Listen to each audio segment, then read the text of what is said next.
me to do. And if I miss the 8:30 train, then I'm Okay. no Hi, choice everybody. until the 9:30 train. Yep. Okay. Where are you headed out to then? I'm headed to Hems. Okay. How about you? Out to Palatine. Okay. That is a long way. Hence the not wanting to wait another hour. Yeah. Well, I mean, the metro is only hourly, even to Evanston. and the L, once the sun comes up, waiting around the hours. I will need to plug in because unfortunately my battery only lasts like an hour, Okay. and there'll probably be less with using it. Okay. And then where would be a good place to go if I want to hunt down an HDMI connector for that? Let's see. So I have, you know, at work I have a converter for this side of it. Let me. There might be one extra. Take a look.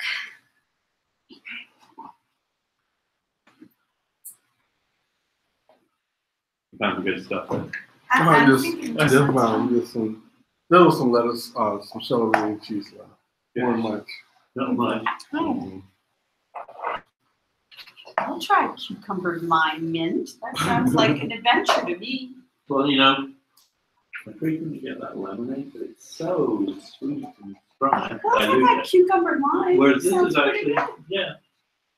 Oh, so how's your summer been? I haven't seen you since Microsoft event. It was like, oh, what was it? Word? Back in Was it June. Excel. No, it was the So that doesn't lead to anything. Looking for an there's a HDMI speaker in cable. there from. That's the phone. Microsoft at the, Oh, that's right. Yes, Yeah, yes. Yes, no, I did Word. TechSoup, right? Remotely. Yeah, Yes, yeah, I was yeah, in the TechSoup Yeah. thing, But I that did shouldn't, the, HDMI should not be there. Word Yeah. event. Change parts. Yes, and you were very helpful connecting me with this group, so That's I right. appreciate I it. remember. What I can do is check And I with the made it to receptionist. the next. I had this placed group you when you wrongly. were I placed you here before. Yeah. All seem to be connected to So something. this is the first time you actually made it. No, I made it last time. Yes. This. Yep, that's it right Found there. it in Okay. July. Right. I'll vote it This on. time. Thank you. That's connected to his phone. Oh, that's connected to the phone. Yeah. Yeah. Confused. My world is very. Wait a second. No, Yeah, I'm this sorry. one. No, no, Yeah. okay. Okay. I did the same thing. Yeah. Hey. There you go. Okay. That's the one I missed. And that's the one I was Yeah. here. Yes, Yeah. that was my first one that I made it to. right. And I'm just gonna- You This would do. be dinner. Okay. Well, is there any left down in the kitchen? Vegetables. So there's a little bit of something a bit more nutritious than stuff in the kitchen. I think chocolate and salt works pretty well in my food group I agree. area.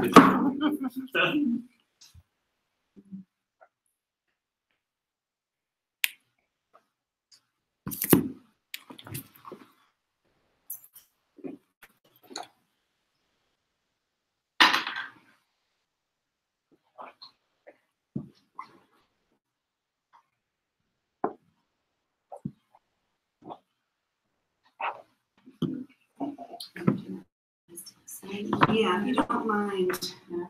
Yeah, sign-in sheet. Is this my water? Yes, that's not, Where'd my stuff? not mine. Do you want your seat on the end? I can move down.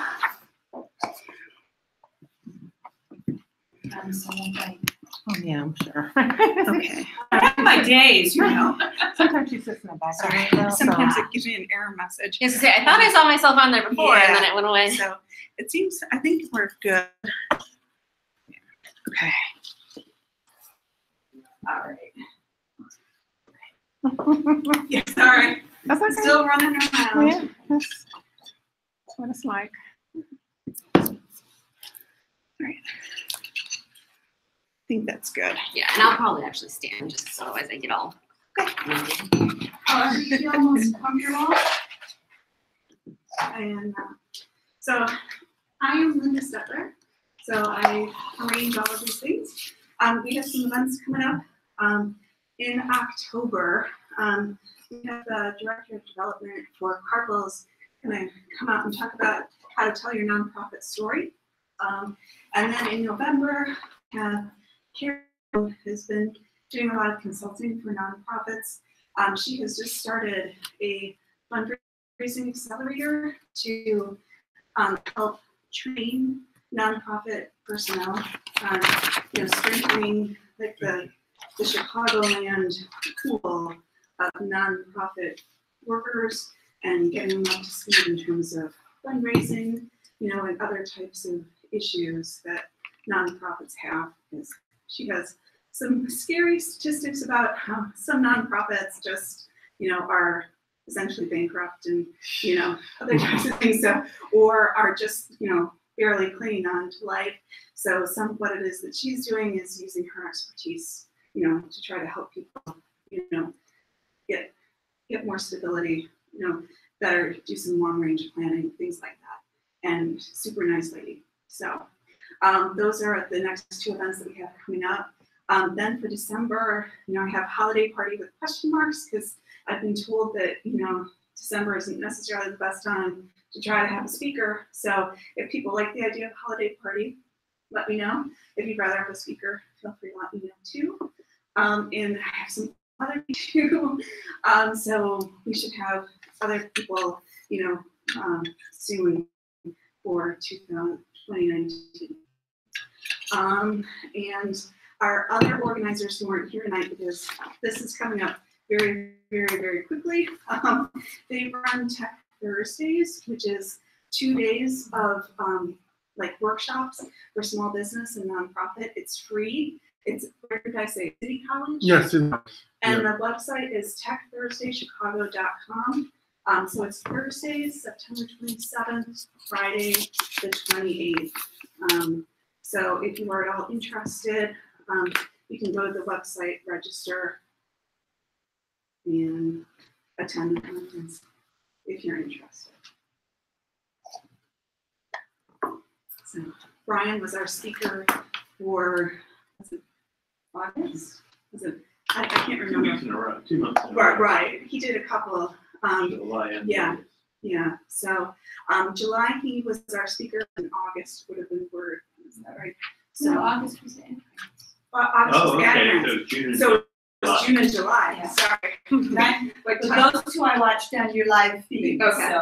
So So Right. it does come handy, and it isn't just live. It's a recording, and the link will be attached to in the comment section for this particular meetup, so you can refer back to it anytime.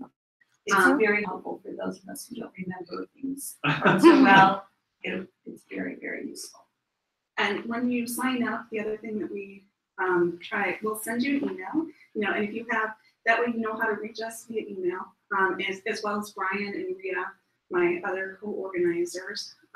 So if you have any questions that aren't related to Salesforce, if you have any feedback for us, like on topics that you'd be interested in, or if you need help with something specific, if I can help you, or if they can help you, or if we can put it out to the group, and solutions for people too. So we're here to help you. If you don't know our parent organization, you go to techsoup.org, and you can, for 501c3 nonprofits and libraries, they have all kinds of educational resources, but the big thing is they have discounts on tech hardware, tech software, other types of things.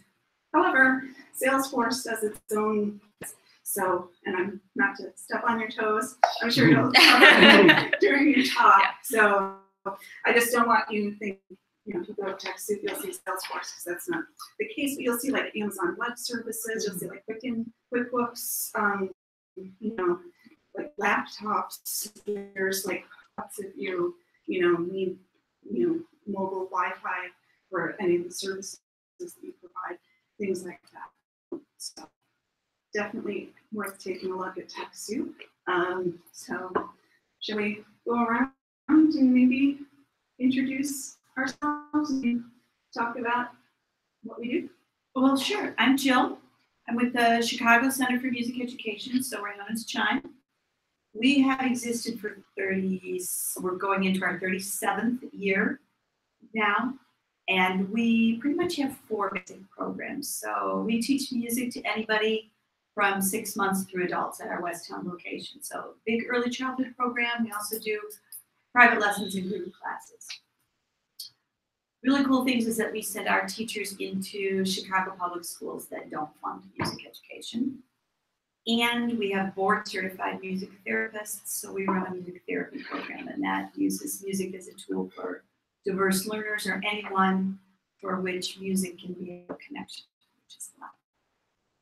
I'm the business manager, so I'm the only person within the organization you will talk to is not a musician or an artist. That'd be me. And we joke that I am the Jill of all trades instead of the Jack. Which just means I do everything from our financial statements to making sure the trash gets taken out. Wow. That's awesome. So I'm Kim Wright. I'm the founder of a nonprofit called Young Mess. It serves young women who are orphans, adoptees, and foster youth alumni. And our main objective is to help them become self-sufficient. So tutoring, holistic mentoring, and international service trips. So we pretty much try to wrap the community around them to nurture them and help them take pride in who they are. Very cool. Cassie, I'll jump in here. I'll be a little bit more later, but Cassie Supilowski, I work for a nonprofit called One Goal, basically college access and success. So we try to serve students that might not necessarily think college or post-secondary aspirations are really for them, and really making a shift to really focusing on making sure that all students have choices. And that's not just, I'm doing this because that's what was, set out for me. And so I'll talk a little bit more about numbers and how we got to where we are and all that. So I work as Director of Data Solutions on our Data Solutions team for the national team. So a big part of that is being an admin for Salesforce. So lots of data management, working with reports and making sure everyone has what they need to figure out where they are, but also designing a system to make sure that we can get data in, make sure the data is clean, and make sure that we can get the data back out to the people who need it. Hi, my name is Geraldo Morrison. I'm the founder of Saints Youth Track Club. We are a youth development organization, an athletic club that helps kids build self-esteem and build confidence and discover the capability through the sport of track and field. I'm Diane Lester, and I am just doing a job search, and some of the things I'm looking at is not-for-profits, and they say, have you had Salesforce experience, which I don't, and so I just coming to learn, what is Salesforce for not-for-profits, and what is sales? I'm Jeremy Pardo, and I guess I described myself as a corporate refugee. I was managing software development in a corporation, and I had enough of that. So I started a consulting business. I have one client that doesn't pay very much at the moment. Got to start somewhere. I'm hoping to specialize in nonprofits. My client is the Youth Job Center in Evanston. So again, there's a lot of resonance with youth development, whether going on to post-secondary education or not. And data management and data analytics is the field I'm looking at. So a Salesforce talk is a good place to be. So, I don't know where I watched. What time are we at? About 6:45. Okay. So, well, the other project that I wanted, I'm not sure exactly if or when this is going to happen, but some of what my other co-organizers and I are talking about is what we want to do is try to create a nonprofit here and kind of basic. I don't know how many people have ever come to 1871 to sit through like a pitch competition, but it's about pitches are, slightly different than what I'm talking about, but it's like explaining what your business is in order to get investors to invest in you. So some of the idea of what we'd like to do is to try to bring together people like the city of Chicago, corporate sponsors, grantors, maybe big foundations if they'd be interested in coming out, and then kind of letting nonprofits pitch. And we would just see how many people would be interested in participating and other types of things. But in terms of just being able to present like what your nonprofit does, and then make specific asks for if you're looking for donors, if you have if you're launching a new type of program or something like that. You're looking for new donors, make a pitch for donors, make a pitch for, how you might want volunteers to interact with your organization, make a pitch for potential volunteers, and hopefully too, just if we can get like bigger foundations and other things to come out, kind of the hope is that like the personal touch and being able to talk to people will, make take some of the, stiffness, the formality, Right. the mystery, demystify things. And so hopefully as these foundations get to put, faces, names and faces together with organizations and, hopefully, maybe if you don't get everything quite right on paper, if they've met you, if they've seen you, maybe they'll give you a little wiggle room and just, come Exactly. and talk to you. So, and maybe we can also get like help from them in terms of mistakes that people make, and so that's kind of the idea, is to try to bring people together. And the other thing I wanted to mention, sorry, like too many things running through my head right now. If any of you need like web development services, there is a nonprofit out of 1871 called the Difference Engine, and they build free web applications for qualified nonprofits and social entrepreneur organizations. So they are here, and they are a good resource. And Kimberly told me after last month's event that they are looking for clients. So if that is of interest, the Difference Engine, I think it's the differenceengine.io is their website. And I put a link to it in like the discussion section, I think, on our NetSquared page. So, what's the easiest one to recommend?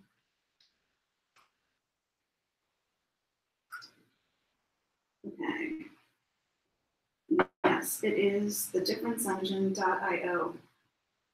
So what they do is they take people that go to different web developer boot camps, people that come out of non-traditional backgrounds, or people that are teaching themselves how to code, in their spare time.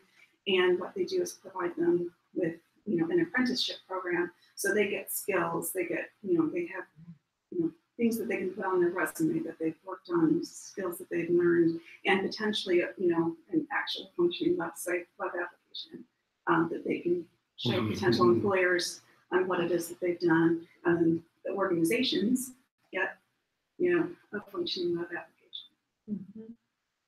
I did contact them, so they've been in touch with me for the initial interview. Yeah. That's great. Yeah. She's really nice. Yeah. It's a good program. It's also kind of a good way to learn how to work with developers and what that process is. So like if you're interested, it's a good way to go if you don't want to invest a lot of money, because a lot of nonprofits kind of get wary. They're like, we need help, but you hire the wrong developer who spends money, your board gets mad at you if it doesn't work right. So this is one way, since it's free. It may take longer, but it is a worthwhile thing. So keep that in mind. Yeah.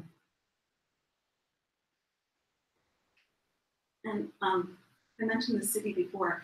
Have any of you had any dealings with a program through the city called One Good Deed? Yeah. Okay. I've heard of it. Okay. Yeah. I've never heard of it, and so I was just doing just general Google searches to try to figure out who I might reach out to. Right.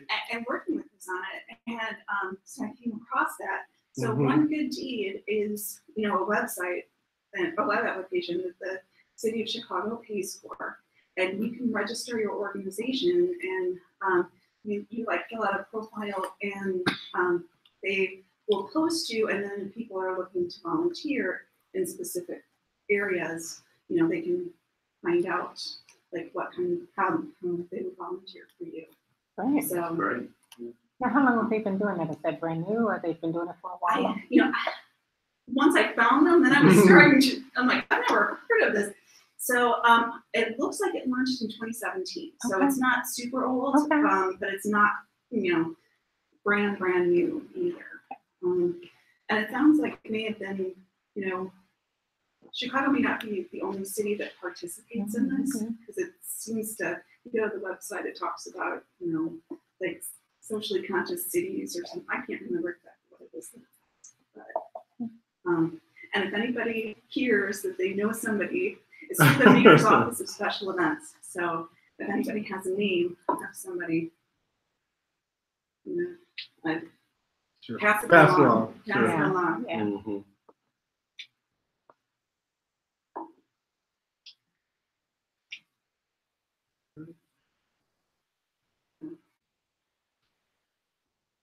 Right. So when are you looking to have this pitch event for not-for-profit? Well, the really optimistic goal Mm-hmm. that would be November, because that's like giving the Oh, month of Giving this year. Tuesday. Right, So right. that was kind of, you know, the idea behind it.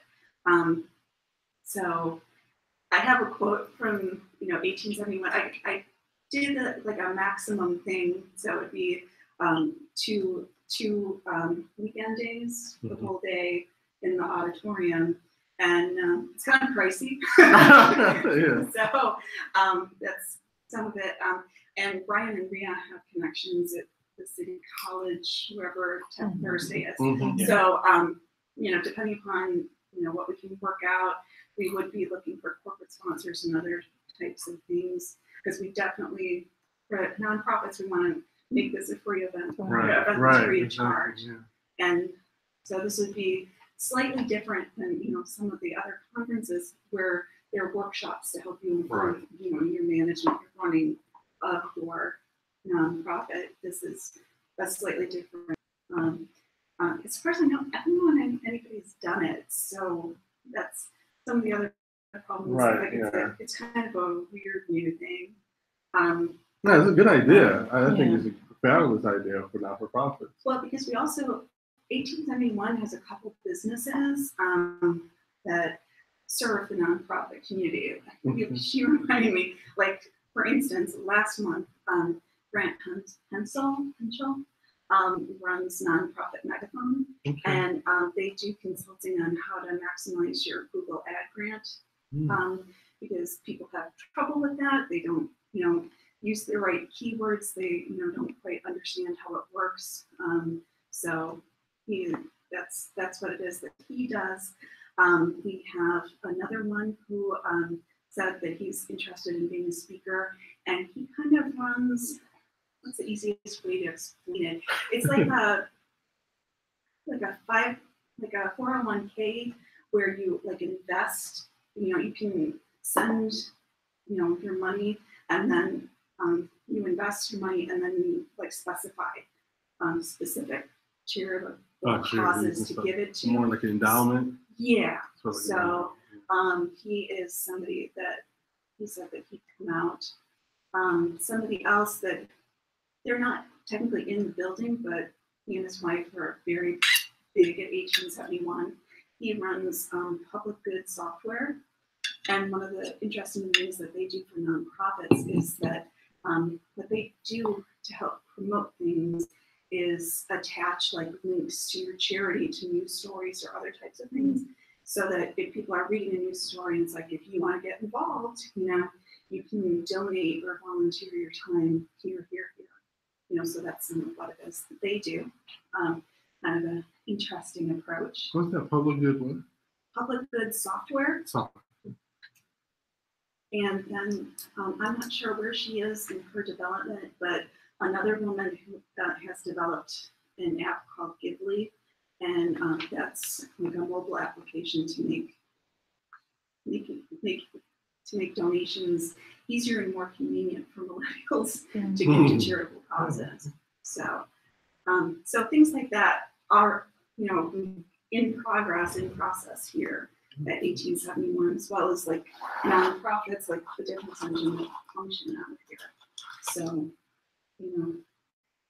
hoping you can get some people for sponsorships and being willing to come out, because if they can pitch their businesses too to the nonprofit sector, something's in it for them too. And obviously, people on what Grant had to say, very interesting, and he does have quite a few, nonprofit clients. And I've seen some nonprofit pitch videos on YouTube Really? for different cities. Okay. Oh, really? Oh, okay. Yeah. It's like Shark Tank. It's kind of right. It's kind of that So, idea. so you see some people. The nice thing about like 1871 is I can arrange for like a videographer, photographers, actually have a big, like social media presence, and so like that's the nice thing if we do it here, that we can not only would you pitch live, but we could also record it so that you would have that link to put on your charity's webpage. And if the city gets involved with it, it can even go on to like the 150 Chicago profile potentially. Just different ways so that, humanize, the organization and give people a more sense of who they'd be working with as well as what they'd be working with. Okay, I'm going to do a quick sweep of people that look confused.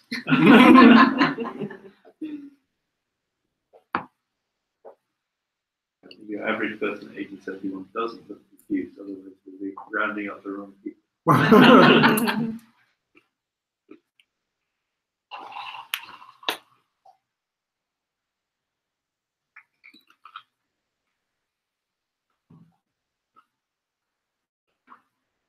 I like the posters in here.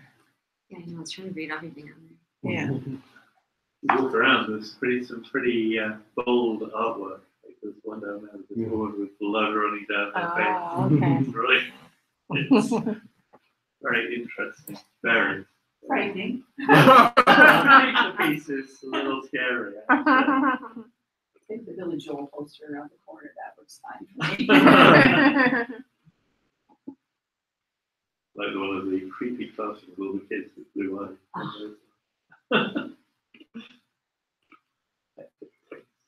Apparently, it's one of the founders here. It's their private artwork. Really? It's so much art.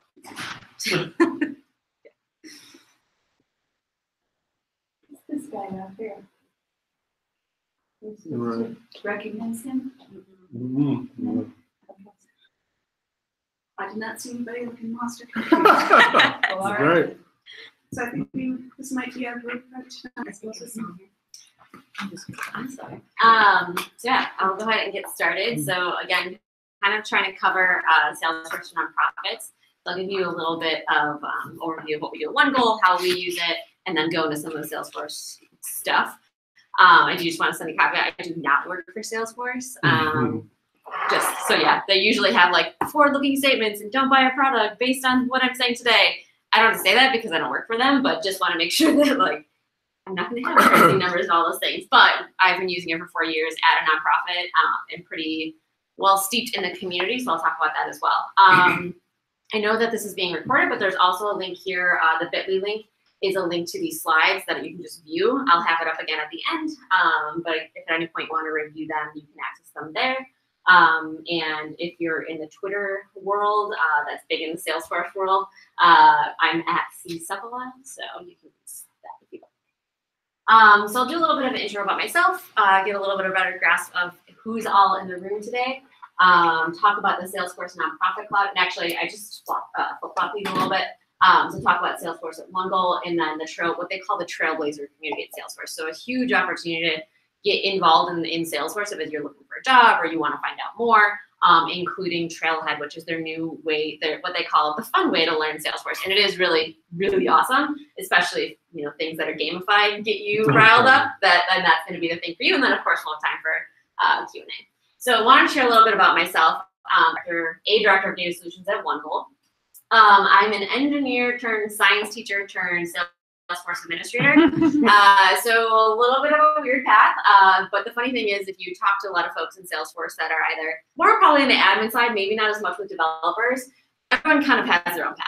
There's a lot of people that were accidental admins who, were the Jill of all trades, and then, they were like, do something with this thing, and then they became a Salesforce admin. But I think that kind of brings together some of that's kind of like the middle of my Venn diagram. So a lot of problem solving, which I appreciate about being a Salesforce admin. I love helping others and sharing with others and kind of bringing people into the community. And then again, tinkering it, and really love using Salesforce and all of the possibilities that it has for especially nonprofits. I've been using Salesforce since 2014. Nonprofit, they just put a job out there and said basically who can build a fancy Excel spreadsheet, and I said me. And so I built fancy Excel spreadsheet, and they said great, then you can learn Salesforce. And I did, and it was great. And I'm now 3 times certified, so there are I think 15 different certifications you can get on Salesforce. All the way to like the highest, which is like a system architect, all these sorts of things. And it's a great way to say what you do know about the system. It's a great way to kind of, keep you on track for what you need to know about the system. I'll talk a little bit more. They have 3 releases for their product every year. So they're actually, they release all of their updates on a cycle. And so staying up to date with that, maintaining your certification. Again, this is something I do. I presented at 8 different Salesforce events and communities on Salesforce products. Or different ways that we're using it. I'll talk a little bit about form assembly, which we also use and has great nonprofit discounts. We use to do some integration and get data into the system. So I recently became a form assembly VIP. That just means I talk about them a lot.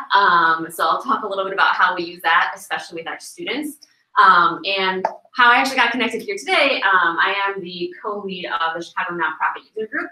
So Dale Youngkratz, who used to be the co-lead or used to be leader, handed it off. He now is mostly out in the birds and just couldn't make it to the city to be hosting these things. And then I think he talked with Linda last year, and so he's like, "Can you guys do this?" And because I love sharing about this stuff. So thank you for having me. This is the first time I've been at this group, so I'm excited to kind of share more. So before I move on, Salesforce seems to generate the most interest of any topic. I mean, yeah, it's really great, and it's just so. So before we dig into all of the stuff, expensive, not expensive.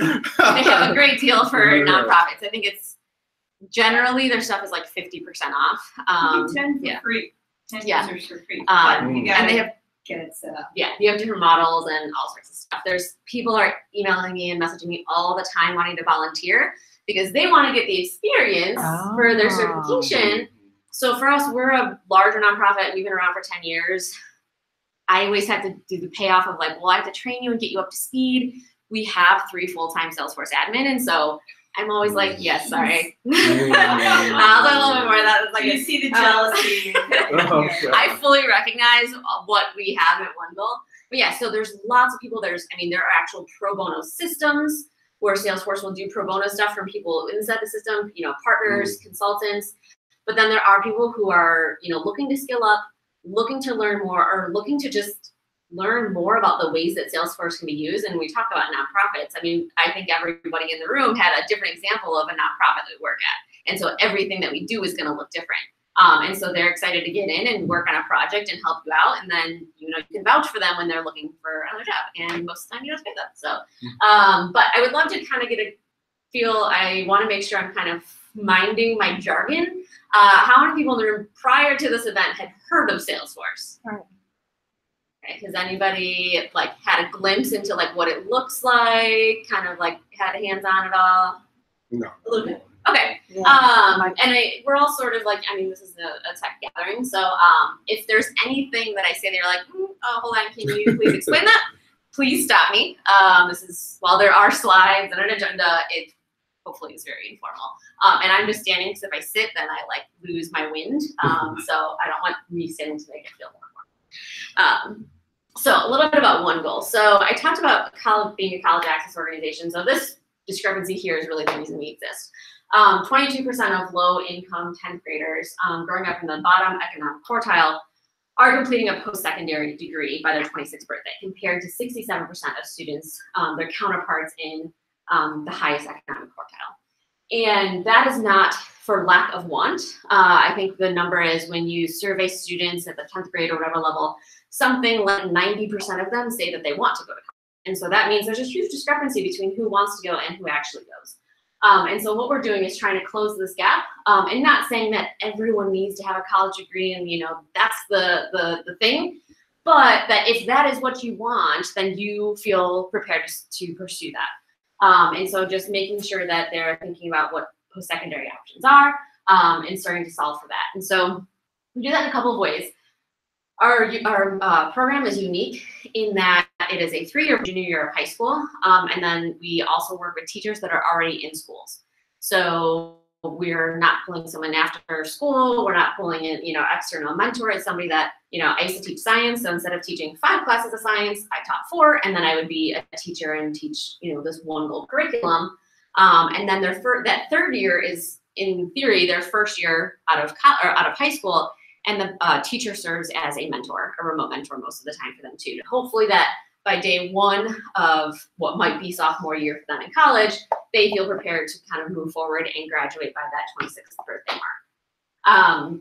So again, you hear us talk about curriculum. So design a curriculum that in our case is culturally relevant. It's something we're moving towards now. Coaching and training for our teachers to make sure they're getting professional development that is relevant to them and understanding what it takes to navigate the post-secondary system.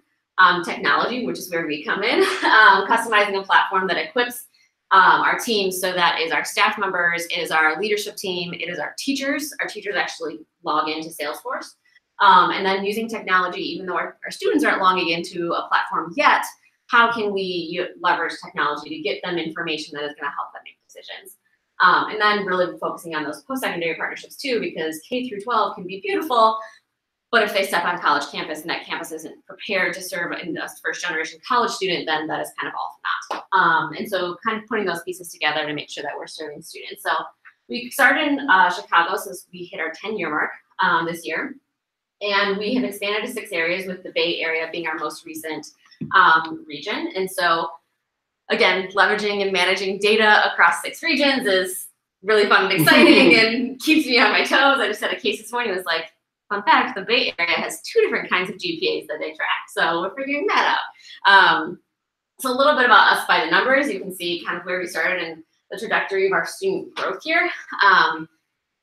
We adopted Salesforce, between 2007 and 2012, like many nonprofits, we were just living in Google spreadsheets, which was great until sometimes you stored that and then it wasn't updated and not everyone could see the same thing and there was no way to pull it all together. So we adopted Salesforce in 2013, and I came on board the next year as our 2nd Salesforce admin. Not an admin at the time. I didn't know what Salesforce was. I was trying to Google it and was like, this can't be what they were talking about because it's a nonprofit. But again, you can kind of see the fellows that we're serving, the schools we're serving to date. We are on track to serve over 9,000 students this year across the country. So again, we're in 6 regions. We have about 163 staff as of yesterday when I pulled the numbers. And more than 300 teachers across the U.S. that are. So our current systems, we are leveraging Salesforce across nearly all of our big buckets of work. I focus on program because that is my area of expertise. So I work with our program data. So I will talk almost entirely about that side of work today. But I wanted to highlight, and that's where we started. So we're unique in that a lot of nonprofits start with, CRM databases or cloud databases, data management for development, for grants, for donors, for things like that. At the time, we realized that our biggest lever was actually be finding ways to learn more about our program data. So we started with our program data in Salesforce. And then after that, in the last few years, have brought in human assets. So our talent acquisition systems, all of our hiring goes through Salesforce. Our development now is in there. And so you see these names, GradTrack, TAS, DevTrack, those are our internal names to kind of distinguish them. So they are all still in the same bucket, but when I'm talking to someone on development, it feels a little cozier to call it DevTrack. Everyone knows it's all Salesforce. And then finance and ops is using NetSuite, which I believe has an integration to Salesforce right now, but we haven't moved them over. And then our marketing and communications is exploring some systems right now, but they don't have anything formal just yet. So again, program pieces here. So before I do that, again, don't work for Salesforce, so I don't have the big, beautiful slides. This is a copy and paste. But just kind of wanted to give an overview of Salesforce is a platform. It's on what they call the cloud, which means it's accessible as long as you have a computer or a phone or something in front of you. And the idea is that we're all sharing this kind of big, beautiful system and usage and process and all of this to store and manage data. And Salesforce is managing that. And so when I talk about, they talk about releases. So 3 times a year, they push out releases that enhance their features. They are, they recently rolled out a whole new user interface that everyone is moving over to. And so again, you can see they've got sales, they've got service. You don't see nonprofit on here. I'll talk a little bit about that later. I just kind of want to give an overview of like what they're all about. I would call out flexible and scalable. So we started with 37 students. I think we took on Salesforce, we probably had about 120. We're now serving over 9,000, and we've been able to build out and design Salesforce to scale with us. We've had to make some changes. We've learned some things along the way. Flexible, again, it started as a sales platform, which is why when I Googled it in 2014, I was like, that's not right. It truly is, you can, no matter what business you have, you can tailor it to yourself. So you can build custom objects, which I'll talk about. So we don't store leads and opportunities and whatever, quotes. We have GPAs and applications and test scores and enrollment records. And because it's so flexible and we have some, we've been able to pick it up really quickly, we can build all of that out. I saw, any questions? No? So do you use it? You don't use it for donors? For donors? So we do, yeah. Oh, you do? Yeah. I don't work on the development side, but oh, right. yeah, so we haven't started using it for volunteers yet. That's kind of all just ad hoc, but we do use it for donors as of 2 years ago. So ones we brought on, and so there's still some things that they're figuring out, and I think there was a hybrid of spreadsheets and Salesforce for the first year because we thought we could do it, and no, we're not ready for change. But yeah, we do use it for donors, and so the nonprofit specific product I'll talk a little bit about at the end really has built out for donors and grants and all tracking all of that. So they're building that out more because they're realizing that this is a really powerful tool for nonprofits. And then I know I hear people like, I want to get into data, or I'm thinking about a Salesforce job. They have what they actually refer to as the Salesforce ecosystem now. It really is. I mean, what was it? 2 of the top 10 jobs, was it Forbes, or I forget what entity did it, but 2 of the top 10 jobs last year were Salesforce jobs, the Salesforce admin and Salesforce developer. And I mean, I can vouch for what I've been doing for 4 years, and I'm like, drank the Kool-Aid. I'm all in it. I don't know what I'll be doing in 5 years, but I'm pretty sure it's going to be with Salesforce in some way. So you can just look at like the GDP increases, the expected job increases, and again, this App Exchange installs.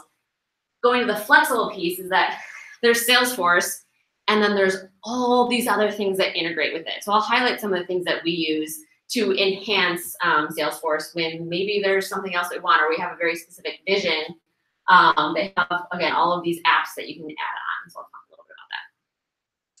So I'm going to walk through kind of 4 versions of what this looks like. So again, we have our fellow experience, which is our students. We have a PD experience, which is our teachers. We have our staff experience, which is obviously our staff. And then kind of the admin side of things. And so because I'm not brave enough to do a real live demo, we have a little recording here that I'll kind of voice over, and we can pause.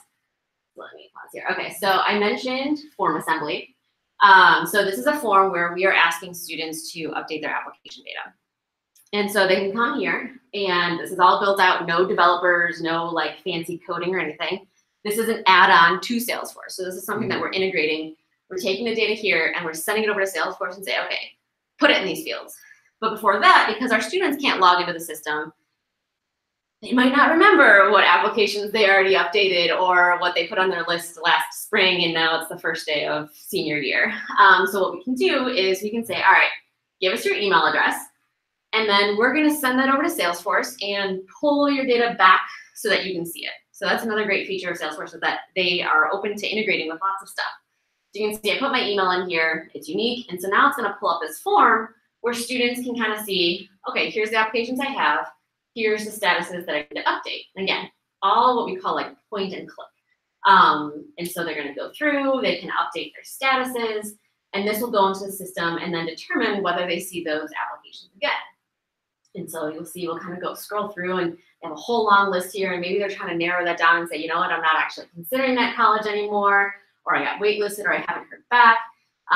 Or do I actually have a college on here that I didn't list earlier? And so what's happening is these are being updated in the system, and then it's going to add this record in. And so you have the option to either update what already exists or add brand new information in. And then things like help text. We all get the random things of this thing is going wrong. Well, we've decided to add help text on there. And so you can see where you can actually take stuff off.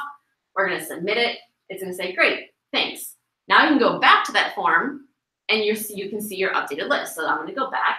Say, okay, well, I updated a couple colleges. I took one off. And so now I go there and I should be seeing those updates. And so, we added a college on there earlier. Some of these we had one waitlisted, so that one changed. And so now if I hear that was the one I added on there and it shows the new status. And so you can get an update for where they're at. Doesn't seem to be any security. So the security is on their email address. What it's doing is going into the system and saying, hey, does this actually exist? And if it doesn't, then it says, okay, no, you can't submit. But if I have your email address. Yeah, and so that is one thing that we consider with, we've tried using student IDs. There are forms in which we do, there's various ways you can pre-fill that. So one of the ways we get around that, we've honestly weighed the risks and said, college applications, one, who's going in there and updating them, and if they do, it's not FAFSA, it's not financial aid information. An alternative to this is, instead of just using that first step, I can actually, from within Salesforce, send you an email that is a unique link. So then you can only get it if you actually have access to the email. The kind of hybrid between that is we'll have that first form that says enter your email address, and then that will trigger the email. So it's kind of like a two-step verification to say, give us your email, but if you don't have access to that inbox, you can't actually move forward. So there's lots of ways around it, and so there certainly are forms where we say, like there's a couple steps here, and so we use various versions of that. And they have things like CAPTCHA and all of that. We have not, I imagine that is something we'll probably think about more. I had someone at another session ask me about, I guess they get a lot of bots filling out their forms. We have not had an issue with that, so we haven't had to use CAPTCHA, but I imagine that's probably something we'll start to implement. So that is a feature through here. We're actually just starting to roll out using form assembly for e-signatures as well, and that will then, again, all go into Salesforce and store all of that. So again, on the back end, each one of these is a Salesforce record or a piece of data related to the student that's here. And you can see we also had, they might want a reminder on, let's see here. Let me get back to the top of my form here.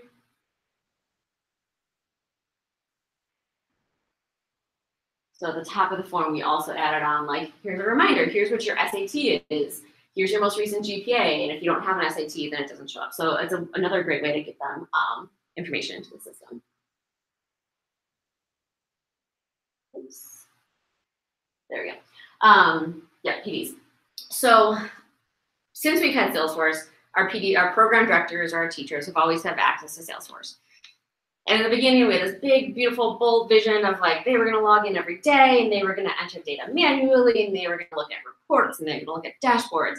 And so that determined the kind of license that we bought for Salesforce. So different licenses give you different access to different data and how they log in and things. And we realized about 2 years ago that that big, bold vision did not really fit with the reality of what was happening in classrooms every day. Teachers didn't have time to go in and log in all these things and access all these things. And so another great flexibility piece is that we were able to change our licensing model for our teachers to move from a more intricate and quite honestly much more expensive license to what they call a community license. And so community is essentially, you can build out something that looks very much just like a website. They log in, so it is still authenticated, but you're not giving them access to as much stuff, so you can really tailor what it looks like. It doesn't look like a database. And so let's take a look and see what that looks like here. So this is our community. So you can see this is where they log in. This is their homepage. So this is, again, the only thing that is coded on here is this component in the middle, and we actually just hired someone I forget what the job website is, but we just paid a developer to build this out because we had very specific criteria and budget because we're moving over to a whole new curriculum design. So everyone said, yes, go ahead and spend the money on it. But this piece right in the middle is the only thing. Everything else, point and click. My two colleagues were actually, had spent more time in here because my portfolio wasn't using communities yet. And I was really nervous. I was like, guys, I don't know how to use communities. I'm not gonna be able to go in and do this. And I went in and it is super intuitive. Again, drag and drop, you get a template. You take this and this is a report. And even though this looks very different than what Salesforce looks like, so you'll see in a minute, it's also fed off of the same stuff. So this is the same data. It's also, they're updated here. It's still in Salesforce the way that staff see it. And this is just a different version of it. It's not just a spreadsheet kind of thing. It doesn't have a bunch of stuff they can decide to go to. We have just a couple of things and it's what they need. And we can tailor this and we can change it. We're now working off of like 6 week zones. So every 6 weeks we're updating what's here so that they're seeing the most important information for those 6 weeks. So let me put through here. So you can see we have buttons like add a fellow. It does exactly what that says. It's going to add a student to your cohort, and you can, suggest a preferred email. Next to their name here, I can add a new GPA with one click. I don't have to worry about, what semester or type, but it's all pre-filled. They can remove a student, so a student transferred. Go ahead and update that. In the past, we were waiting probably 3 or more weeks to hear that from a teacher and getting back to our staff members. We've got some targeted resources here that based on what region the PD is in, that will rotate. We've got some quick hits for the things we think are most important, as well as insights on a dashboard that again is all built off of the data that's in the system. And so they can come here, this is just their set of students because of the security that we have on there. So you can say, okay, who's missing GPAs? How many students do I have? Okay, now I want to go see a bigger view of my list. I can do the same things here that I could do from the front, but maybe I just want to look at it differently. And my resources, this is actually just, this is a Google Doc. And so it's based on the region. So each region has a Google Doc. They update that Google Doc, it updates here. So again, you're using some features from Google that is a publicly published document, and then a component here and the Salesforce side of thing that just reads off of that. So all I'm doing is giving them the URL, and any updates, you can see it's every 5 minutes. Any update in that Google Doc will come here. And every region has their own page. Cuts me out of the picture. I don't have to go in and copy and paste in their data, and they can kind of tweak it and play with it. Exactly what that Google Doc looks like is what it shows up here. And then we also gave them a space to write feedback because this is pretty new for us. And so we want to be able to say, hey, what do you think? Just 1 through 5. Got any other ideas? They can fill it out as many times as they want. There's a little link at the bottom that takes them there every time. And then this is also a good way to see, so that was showing what it looks like to log in as a PD, so we can log in and see what our teachers see. This is a different year, so this is our seniors, whereas the first one was our juniors, and so there's different stuff they need to collect. And so you can come in here and update something called PD confidence. How confident are they that that student is going to enroll in college? They can bulk update by using checkboxes. It comes to FAFSA season, they can do a similar thing there. They've got quick access to all of those links that fellows need to fill out. And again, all drag and drop. You're just gonna go pick the thing and you're gonna drop it in there. And very similar, you see this insights page. So again, now they're seeing, this PD is just seeing these students. And so again, they're gonna be able to dig into any data they want. And again, similar resource page. This region didn't have one set up, so they got kind of the default page. And so we can do that too, because not everybody has the capacity to manage those things. And so you say, okay, if you don't have that, then we'll just kind of put some standard information here. Any questions on the community or the PD side of things?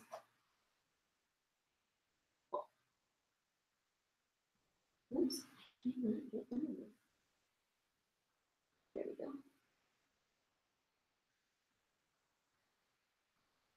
All right. So the staff experience is what we call our full licenses. So they have access to everything. We're controlling security in there based on region, based on role. If you're a develop user, you're going to see development data. If you're not going to see how much money have we got this year. And so this is where they can kind of see and track where their teachers might be. And hopefully I dragged the right video in here. Yep. All right, so this is, I'm logged in as one of our staff members. And so just like our teachers have dashboards, the staff member has a team dashboard that they go to. So looking at the same data, but a different view, they can see all of their PDs. They can see everything that their team sees. They can favorite a dashboard so they can get to it really quickly. So this is the new Lightning interface in Salesforce. They can filter. They can click into different pieces of data here and kind of see what's underlying it. You can see that, again, they can hover over it and see what's actually here. So you click into that, so you click on September, and so it's only going to pull up the data that is September. So that's a really cool new feature of their Lightning instance or Lightning interface, where you can kind of do some like quick analysis without having to change a whole lot. You're just clicking. So if we go back to the dashboard, maybe David actually wants to see, all of their team. So he's actually going to go to Chicago. He's going to remove just his name from it. He's going to see, okay, where's my team at? Maybe David's a manager. Maybe David is just trying to see where his teachers are at compared to other teachers. Or maybe he actually wants to drill into a specific teacher. He's, maybe going to have a check-in with that teacher and see where they're at. And so you can drill into just that specific school and see where the numbers at. Are they missing data? Is there data in? And maybe we need to talk about it. And this is super flexible with, how you can display data. You can display the same kind of thing in multiple ways. Let's say there was something wrong with his dashboard.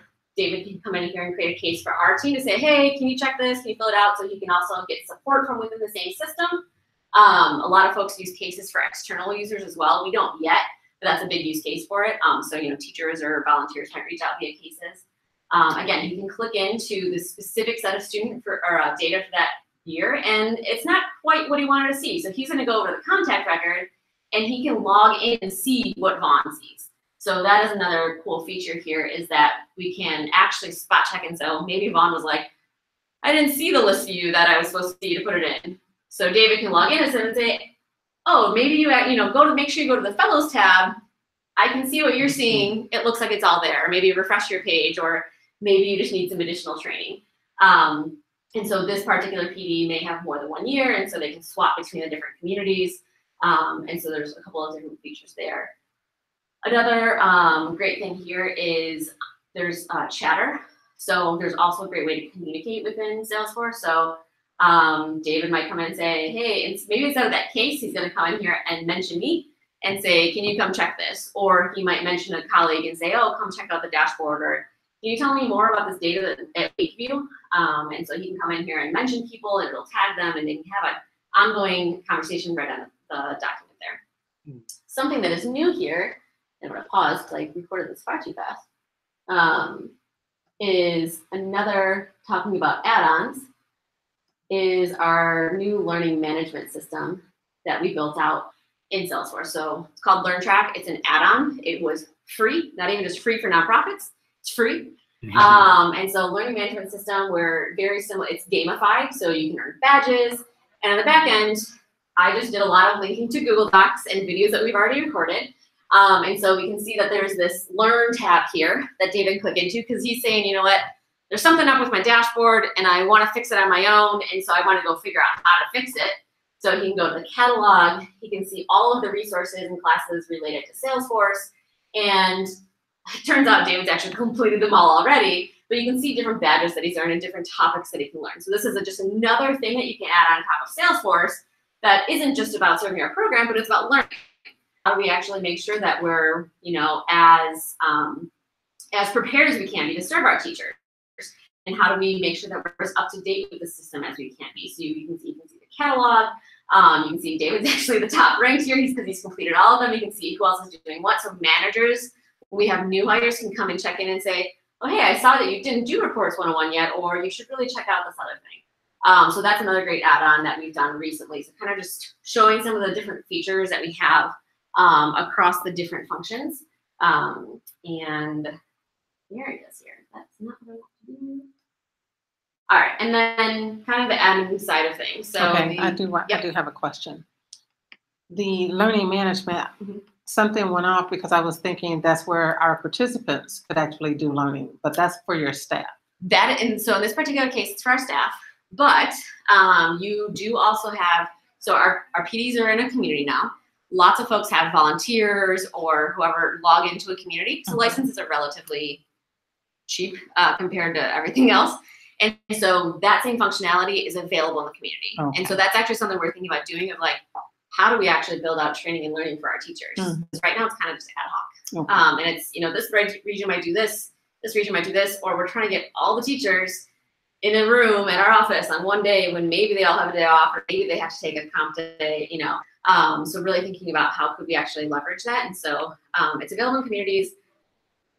I don't know a whole lot about the different licensing, but I also know that there's another kind of license with the community that is just like a certain number of logins. And so you don't have to necessarily create them up front, but say, what kind of foot traffic you're going to get to your page. I don't know if it's available there, but I know that that's another way to look at it rather than like a set number. You just say, okay, like kind of like temporary licenses. So you might come into the website and log in once and then not come back for 3 months. Well, we don't have to pay for 3 months for your license. They're kind of just rotating. So that's another feature. We don't use that. We have set ones because we know who our teachers are. Okay. But yeah. Any other questions before we get into kind of like the admin side of things? All right. So this is my favorite part. So just wanted to highlight here the kind of the ease, because I know that a lot of times in Salesforce it's like, well, how to do that looks fancy, or like how to do that, or like that looks super intricate and complex. So I highlighted a couple of the things here that we use that just to really show that it is really intuitive and like drag and drop. So I can go in here again. I do not have any developer skills. I've taken like I took coding in college and it made me cry. I was in office hours every single day. I took an intro to, so the coding for Salesforce is called Apex. Took an intro to Apex class recently that was like, I can read code sort of now, but I like the drag and drop. I don't make me write code out much more. That's where I'm at. That's my jam. Let's see. So again, this is the Lightning interface. Again, much more flexible than what we used to see. And so I can go to this contact record, and maybe I notice that, I want to highlight some additional information here. I want to maybe flag duplicates. So I can go right from where I was. I can go to edit the page. You see all of the options, the components here. I have to drag and drop. So I pull over potential duplicates and just plop it on there. I can move it around. I can pull it up to the top if I want. And what that's going to do is it's native functionality that's going to try to flag, are there different duplicates? Okay, so I decided I don't want that, but I want to leave a message for some staff members when they log in. And so there's a rich text component here that I can just add text on. And so I said we are in Houston. I don't know if you saw our map, but I said, howdy, y'all. And you can change the color, the font, all the stuff here. So this is kind of just some of the fun stuff. But the cool part about all of these components is that once I figure out exactly how I want the text to look, I can make this conditional. So I can say, actually, make sure it's a Houston staff member before you say howdy. So I can put in and say, eventually I'll get there, region, and only show that box if the person viewing the page is in Houston.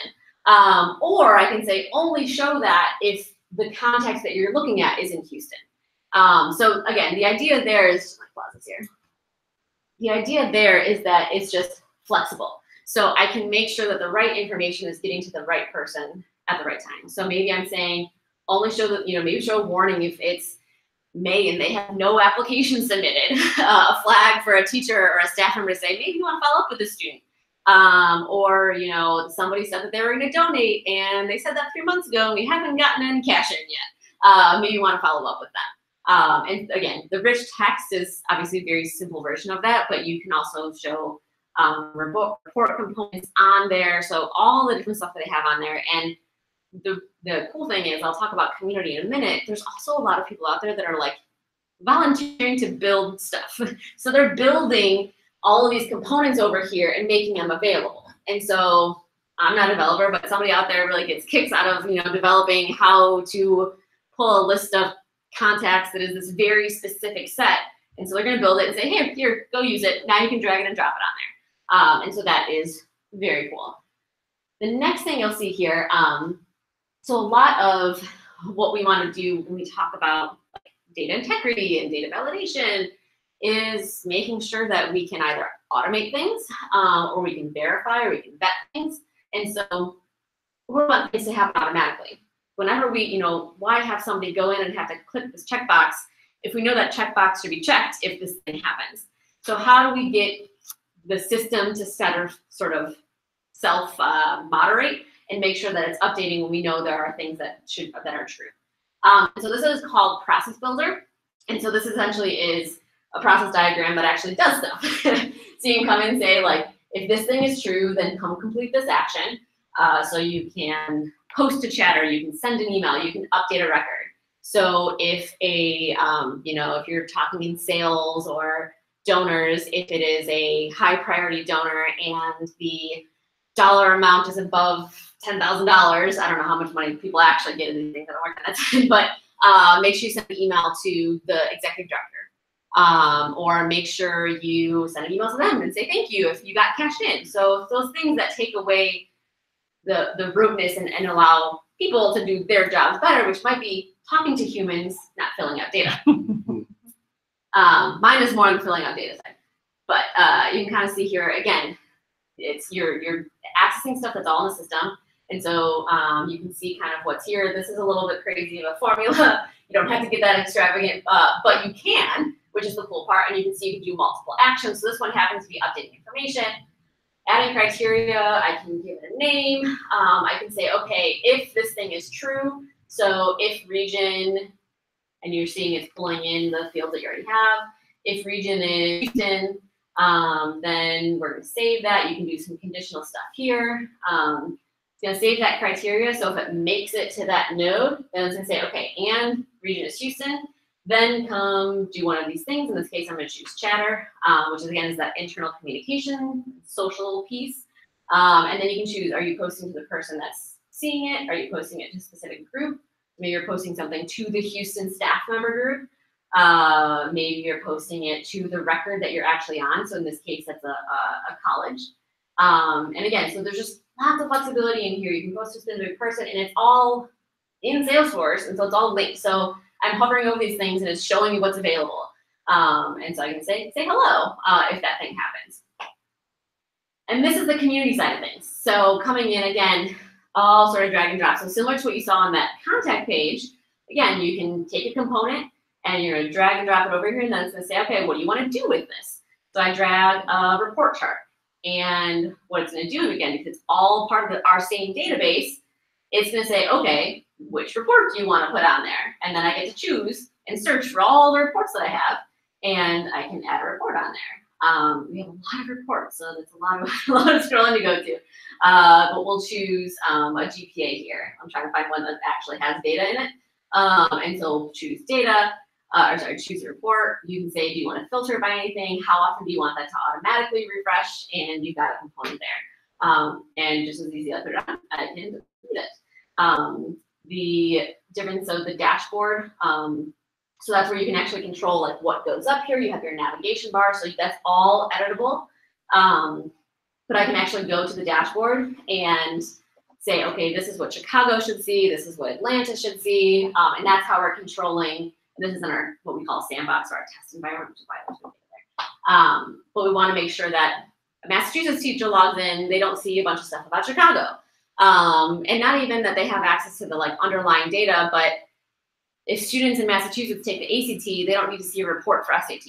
And so we can control that by reading who's using it, by reading, you know, information we have on those users. Again, this is just a rich text component. So you can come in, you can link stuff, you can highlight, you can change the font colors, you can add images in. And again, this is all what we call drag and drop or point and click. And so this is a list of contacts that, again, you're just pulling in from Salesforce and saying, you know, add it here. That's where you can update things like, we talked about PD confidence, or, you know, did they submit their FAFSA, or they can actually enter data. So again, there's a lot of stuff there. And this is where, ooh, I missed it. To your question, there was the components for the Learn track. So we don't have it built out yet because we don't have content for our teachers, but you do see those same things available here, so that if I wanted, if we built that out, I could have the same things on there, go to our catalog and see what's available.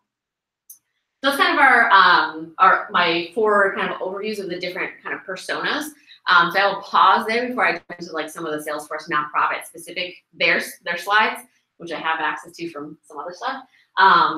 but want to see if there's questions, if there's something else you want me to go into. I'm happy to go into our testing environment and kind of point and move around, or are there like underlying questions you have before we even get here to all this stuff? Yeah, where's the data model? How do you determine, so you're putting a lot of flows on some of the things before you have that unit? Right, and so that depends on, I mean, back in 2013, we actually had a consultant come in. And so I have a couple of consultant partners on here that I'll share, but we had someone come in and kind of figure out, based on what we knew, what is it that we needed to create. So one of our big things for students is selectivity. So what kinds of colleges do they match to? And so that drives the applications. And so they helped us design that and calculate that. We're a little bit more self-sufficient now. We don't go to our consultants quite as much because we have 3 in-house admin. And so it is getting a request and understanding, okay, well, so I was talking about the Bay Area having a brand new GPA scale that they're using. So it's on our team to say, okay, you know, maybe you're coming in saying we're going to need to collect a new GPA. So I'm asking, how do you need to view that GPA? What kinds of reports do you need to see it? Who needs to see it? When do you need to see it? How do you want to use it? Who's going to enter it? How is it coming? You know, asking all of our requirements questions, and then we're coming up with what it actually looks like and how it's connected. So you have an option to, I don't want to log in there yet, but so like every contact is related to an account. And so there's some standard data model stuff that comes just out of the box with Salesforce. With the nonprofit side, they actually use what they call household. So everyone is part of a household. And so that is part of the donor piece of, you know, different people are donating. But for us, it also helps because we have siblings that come through the system. We want to know who their parents are. We want to connect them so that if we're texting the parent, we can track it on the student record. So you can do things like they call master detail relationship, where like if one exists, the other has to exist. And if one gets deleted, the other one gets deleted. We have lookup fields, which is, you know, on our contact record, we might want to look up and see what staff member is working with that student at any given time. So we can look up to their contact record. You have all sorts of stuff that's related. So every student in our system is related to, let's see if we have up here, a GPA, a test score, attendance. So these are all separate objects. So it's object-oriented something. But these are all records. So a student likely has 4 GPA records if we have all their GPAs. We have multiple attendance records. Their college applications, you saw that form, that's where that's coming in here. So lots of related things. So if you pull up a student, you can kind of get a full glimpse about all of the things that are related to them. And the next move is to take some of that and really start to do some predictive analytics with it. So that is beyond my scope, but we do have folks looking at to say, what actually is an on-track indicator? So Salesforce also has what they call Einstein, which is their AI tool. And so it will say, you know, it's added cost, of course, because that's how that system works. But it'll say, okay, you tell it to look at X, Y, and Z, and then it'll do some things and say, okay, this is what we predict about that thing. So it's going to learn as it's, you know, you're getting more data in. I think we're doing a pilot right now, actually, with our development team, but my colleague is doing that. So, and so what we're thinking about next is how do we get more targeted with, rather than our fellows just seeing information through forms, how might we actually use the data that we have to, you know, predict whether or not a student is likely to complete FAFSA. If they don't complete FAFSA, then they're not going to get financial aid. And if they don't have financial aid, that's one of the biggest barriers. And so how can we actually pinpoint the students that we need to like target the most, or how might we actually get information right to the student to say, hey, you know, maybe we're not saying I noticed these 10 things about you, but like maybe get a reminder email to fill out their FAFSA by, you know, whatever the date is. So just being more strategic about that. I know Georgia State is doing lots and lots of stuff with predictive analytics, and so our colleagues are partnering with them to kind of figure out how they're getting, I think they have, if I get the numbers right, I think they have the highest student of color graduation rate outside of the HBCU. And like, they don't, like, they're not an HBCU, but they have, like, their graduation rates are astounding because they have got into predictive analytics to say, these are the students that are likely to not show up on the first day of school. And so what do we need to do in that summer? Or, you know, if they don't, you know, going to class attendance and things like that. So, yeah. Any other questions or? Just for general curiosity, so when you were managing all this just on spreadsheets, what kind of size were you? how many schools did you have? How many teachers? Do you have any idea or a sense of what that was?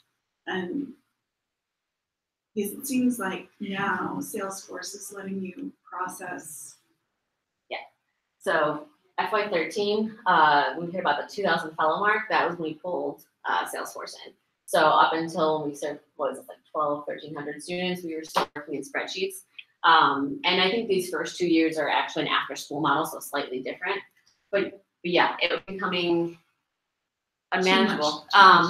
For the teachers too. I mean, that was a big part of it, was that they were trying to manage all these spreadsheets and you know, figure out what they needed to enter and when they needed to enter it. And we didn't have things to validate data. So if they typed the GPA wrong, like, we had nothing to say, you know, is that actually right? And so we didn't even know if we were working off of valid data. And so now we can come in here and say, hey, June 22nd doesn't really correspond with a 7th semester GPA. Are you sure that's, you know, what's off here? And so we can prompt them to enter more things.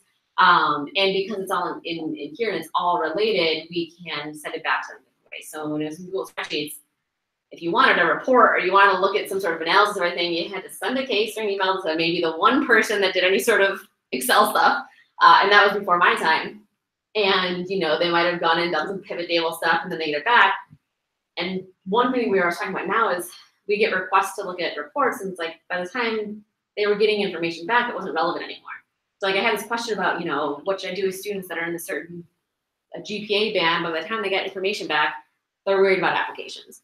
And so making sure that we can get people information when it's relevant for them and when it's useful for them, really. And so now, like, to bring on board a school system or to bring on board, I'm assuming that you can do it far faster. Yeah. So, do you go from like months to days, or? Yeah. So we pursue our schools a year in advance, but because of the scalability and because we've learned some things about how to design, there's not that much of an interruption when a new school comes on or a new district comes on. We don't need to worry about, you know, we have on any given day, if during student application season, when they're actually applying to the program, we might have a couple hundred students submitting a form, and we don't need to worry about the system being inundated by that, because that's normal. We're pretty small compared to a lot of other organizations that are using Salesforce. And so we can be out in 10 schools a day and have, you know, 600 students apply to the program. Or during application season when they're filling out FAFSA, we have, 4,000 seniors across the country that might be filling out a FAFSA form, and it's coming into the system and spitting information back out at them. And it doesn't take any human thing because we set it up and the system just does it. Whereas before, I don't even know how they did this before, to be honest. And so when I mentioned our Bay Area having a new GPA, that was a fluke. That's something that should have come up with a regional landscape analysis, but we are still a nonprofit and we are still pretty young. But that would have been something where we would have, you know, asked the questions for, okay, how would we design this? And we would have had time to kind of really build it in and integrate it. And we're always thinking, like, will the solution be true in 10 years? Which is a really far way to think when you're a nonprofit, but that's kind of where we're at now, because we've seen what we have been able to do and how we've been able to grow and scale. And so making sure that we can design a system that can handle the amount of data that we're building, you know, our process and automation is smart. And the nice thing, well, not nice thing, the safe thing about Salesforce is that, like, everyone kind of gets a certain processing amount. And so you try to do too much in one day, like you're just doing things in a not like what they call bulkified way. You're not smart. You're trying to do, like, you know, update 600 different records individually. Then it's gonna say, okay, you've used enough of what you can use, and it'll pause you until you know, a certain amount of time, so that you're not taking resources away from somebody else who's using Salesforce. But the developers and admin to design in a way that says, okay, let's be efficient about this and utilize the tools that they have to do it. So it's literally process it, how they. Yeah, so it's number, what's it called? Like number of transactions or calls. And so there's like governor limits for certain hours a day. You can, you know, certain numbers of emails you can send. And so let's say, you know, and again, they talk about, and this is coming a little bit from my, rather than process each one of these things at once, and say, okay, go get them all, do something to them, and then send them all into the group. And so you're not trying to do too much at once. And for the most part, I can ignore that because, again, we're not close to hitting those limits most of the time unless we're doing some like, I'm bulk uploading a spreadsheet, because we do still do that. Sometimes people just say, here, I just need this data in, and that's fine too. And we have the ability to do that. So we had some schools where students didn't apply to the program, but they had school start on Monday. And so the teacher said, here's my roster. And so we just uploaded them to the system. Because the other thing we do is we also say, if you want us to upload something, I need these 5 columns and it needs to be in this order. And so everyone's kind of gotten used to that and what that looks like to get in the system to make sure we're not getting duplicates and we're not getting, Harry Potter applying to the program and, vetting for those things. I don't love that Harry Potter in our program. So. Take her mind. So you're not charged on you pay for a limit. You don't pay for your own. Right, you're paying for you pay by license. Okay. Yeah, so when we need to add new users on, we reach out to our account executive and say, we need X number of licenses. Again, the nonprofit world is pretty flexible. Like we had some licenses that we didn't use, that we needed to get some other ones. So we kind of did like an exchange. So we said, well, we'll give you these really expensive licenses back and then give us more of these licenses we need for our teachers. And again, we've been working with them for how many years now. And so they are not in the business of like making nonprofits overpay. Like Salesforce as an entity truly believes in like equality, and they have a 1-1-1 model, which means they donate 1% of their time, equity, and product to nonprofits, which is part of where the fund comes. But I think there's also grants that you can get for and then the 2 temporary licenses. And again, there's the partners in the system. So all of these things that integrate and add on to Salesforce, a lot of them have that model too. And so I think I've yet to come across an add-on application that doesn't also have a nonprofit price. I won't say a lot of times. A good number of times, it's also just free. They say, hey, you're a nonprofit, don't worry about it. You don't have to pay for it. And then there's things like LearnTrack where it's free for everybody. I don't know how they do it. I had to read, I Googled 10 different things to make sure that I wasn't wrong when I saw that. I was like, it's too good to be true. But yeah, they do really good stuff with nonprofits. And like I said, I always have volunteers reaching out or people that want to volunteer with us. I'm like, I don't have the capacity to train you to volunteer with me. But here's a list of people that I know that could probably benefit from it. So I'll go a little bit into, so talk about some of the add-ons that we have. I showed Form Assembly with the fellow-facing version. So these are all linked if you want to take a look at them in the slides later. But again, it's a web application, all online, built to design, manage web forms and surveys. Again, you can do lots and lots of conditional stuff with it. So again, across 6 regions, we get a lot of say, well, can you change this one thing on the form? And I don't have to create a whole new form. I can say, sure. If I throw a region on there and you choose Atlanta, then this thing will happen. So again, we use that for a lot of parent and fellow-facing forms because they don't have logins to Salesforce, and so they can't go enter data and they can't see data. We also sometimes use it for our staff because sometimes it's just a little bit more user-friendly. So they just go fill this form. That's going to do the 15 steps for you, so you don't have to do it manually in the system. Serious Insight is something that you can add on to your email tools to. So let's say Linda was a new contact recently, and so she's in my email inbox. If I wanted to add her to Salesforce, I can, from my Gmail inbox, add her as a contact to the system. Or if I wanted to email her about this event, or if she wanted to email me about the event, she could pull in information from Salesforce into that email with merge fields to say, maybe it is event location and time, and then send me that email. Mostly SMS, so we do a lot of parent and fellow texting. So this is kind of just their spiel from online, but that is what we use to send out parent and student text. We just moved over to them from another provider. But again, they integrate into the system so that our staff members can send out text messages. LearnTrack, I mentioned, so it is 100% native learning to Salesforce. So when someone like David goes to their dashboard and is like, oh, I really want to learn how to do this thing, you just go over to LearnTrack and figure out how to do it. This is our first pilot. We just started in July with our staff, and it is compatible with those community licenses. So if you do have sort of a community homepage, or maybe your volunteers, or whoever it might be, if they have a login there, then you'd be able to provide them with training on there as well. And then Zapier is just another tool to integrate with, or to integrate lots of different things. So we use it a lot for Salesforce, like to create tasks based on a calendar invite, or sometimes trying to think of one example I have is we use the Google Suite. And so one of my biggest annoyances is when I'm setting up training sessions, and I want people to be able to opt into those sessions. If you ever use Google Calendar, like you can't just add yourself to somebody else's invite, but what I can do is have them fill out a form that goes to a spreadsheet, and then Zapier reads that spreadsheet and says, go talk to Google. And so it integrates a lot of stuff, but primarily, I mean, Salesforce is one of them. And so if you use any like project management or like time management tools, like we use Asana just to kind of keep track of tasks. There's millions of things out there. You can say, okay, when this happens, do this thing in Salesforce, or someone submits an email, create a case. So just lots of fun stuff there. And then these are some of the slides. So very recently, Salesforce actually announced the Nonprofit Cloud. It's just a name to what they already had, and more of a commitment to say we're doing more, which is really exciting. At first when I got this email, I was like, I don't know what the Nonprofit Cloud is. There's not anything that's new right now. But this is kind of a history of Salesforce with nonprofits. So they had the Salesforce Foundation, which is where they started in 1989 with free discounted licenses. They then moved over to Salesforce.org. So Salesforce.org and Salesforce.com are two different entities. They obviously all sit under the Salesforce and Mark Benioff.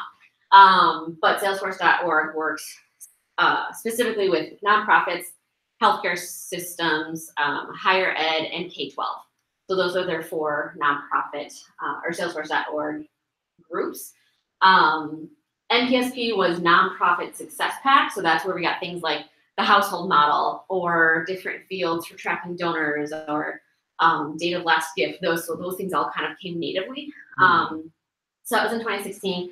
And then 2018, just this year, is when they then are now calling it the Salesforce, or sorry, the Salesforce.org Nonprofit Cloud. And so, again, I say it's a commitment to them putting more towards it, which is really exciting. I heard recently that they're hiring, like, our account executive said they're hiring like 5,000 more people to their team because they really see the power and the good work that nonprofits and higher ed and all these, and so they want to make sure that they can do that. And you can see some of their statistics here about 88% of state Salesforce has improved their ability to achieve their mission. And so these are some of the kinds of things they're talking about with this like cloud thing. So it includes all of the same functionality that you get with Salesforce.com. So your app exchange, that's where you can go find things like form assembly, your text messaging, and what it might be, your integration, your apps. This is the Einstein AI. But they're also committing to things like better donation management, income management, donor engagement, all of these things. And then they kind of have like a timeline for when they're going to continue to invest in these things. So again, these are all things that would come with a nonprofit with that tech. And really give you, this is the one thing we talk about, we have individuals who are students and then alumni and then become donors or staff, and so we need to track that journey and really get a holistic view of them as an entity.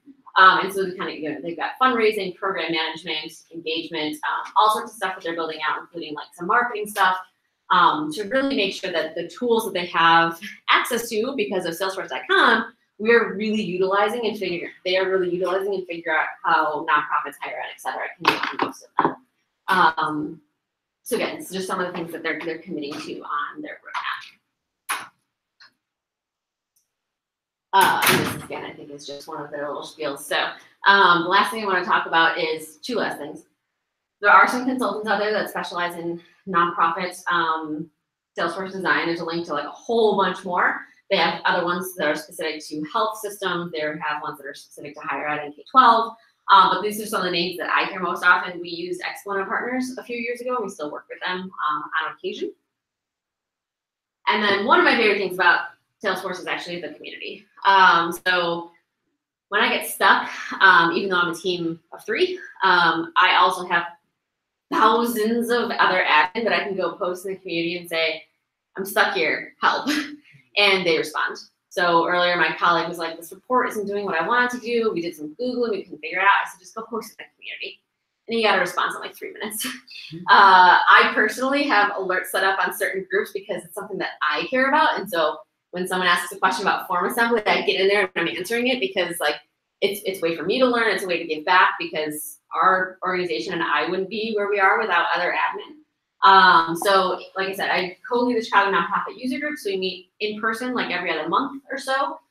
There's also Salesforce Saturdays where a bunch of people get together on a Saturday morning and hang out and do Salesforce stuff. Is exactly what it sounds like. The Power of Us Hub is specific for nonprofit users. So if you have a .org account, then you can log in there and talk, all donor engagement, all the stuff you want. They also have Salesforce.org sprints 3 times annually where you get a bunch of people together and say, how can we actually improve the system? So this donor management thing has been driving me nuts. Can we actually just improve it? And they make changes to the underlying code and everything on the product to make it better. And then there's things like Nonprofit Day where, similarly get together. So this is just to say, like, everyone wants to help everybody else. Like, I genuinely feel like other Salesforce people and Salesforce admin are out there care about the success of not only me professionally as an individual, but of our organization. And I think especially in the nonprofit world, you see people answering it super quick. Or again, you get the volunteers, the pro bono, all kinds of stuff.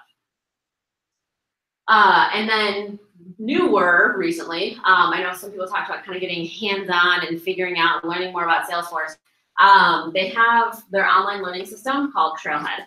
And so you can log in, I think, with any social account. So I think LinkedIn, Twitter, Facebook, and maybe Google.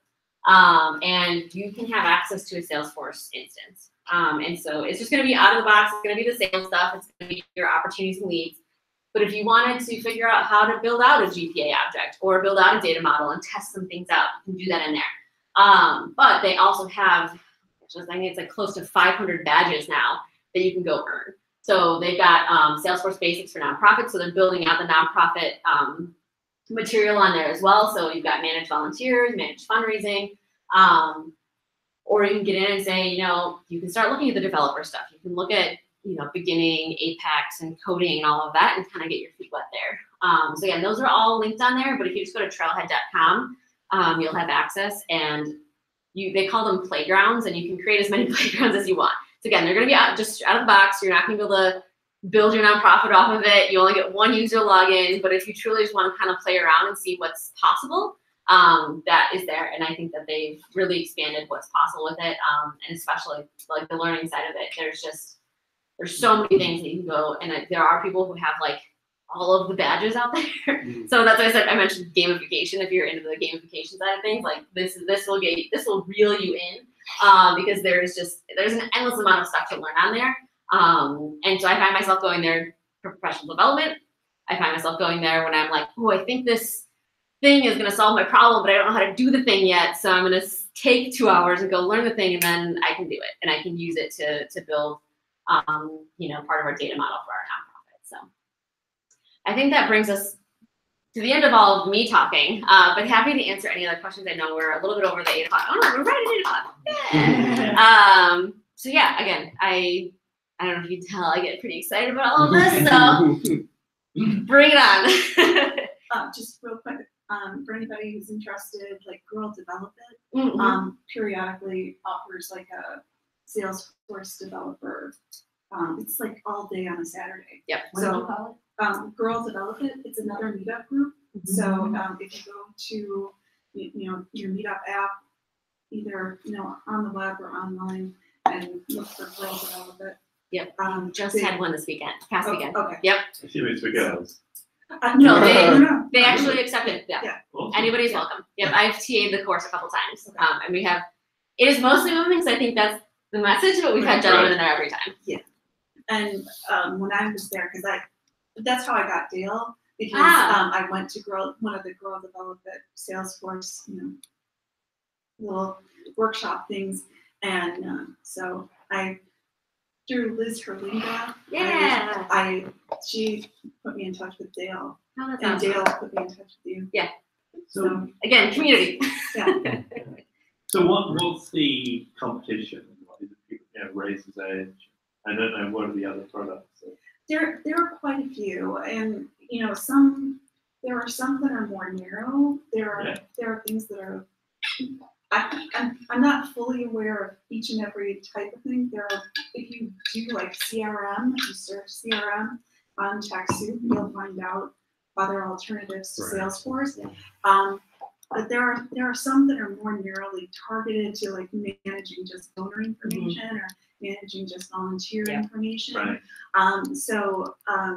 Some of those, even though they come with a low town, but they don't necessarily give you as much. Yeah. Valerie, who hasn't been here for a while, I think I can't remember what she was saying, but the tool that they were using for their nonprofit, it was like free or really low cost. But one of the problems that they had was it was the vendor that was processing the donations, and so I don't think the vendor had a 501c3 number, so they weren't necessarily getting the receipt that they needed to be able to claim the donation. So they had to go figure out how to fix that error. Yeah. So there are many options. I can't name them off the top of my head right now, but you know. There's a company in Chicago called Neo CRM. Is anyone? And quite possibly there may be other, there may be people in progress here at 1871 as well that I don't necessarily know because there are quite a few. Yeah, I mean, is there anyone of the sort of status of Salesforce? Salesforce is the biggest CRM, like anything out there.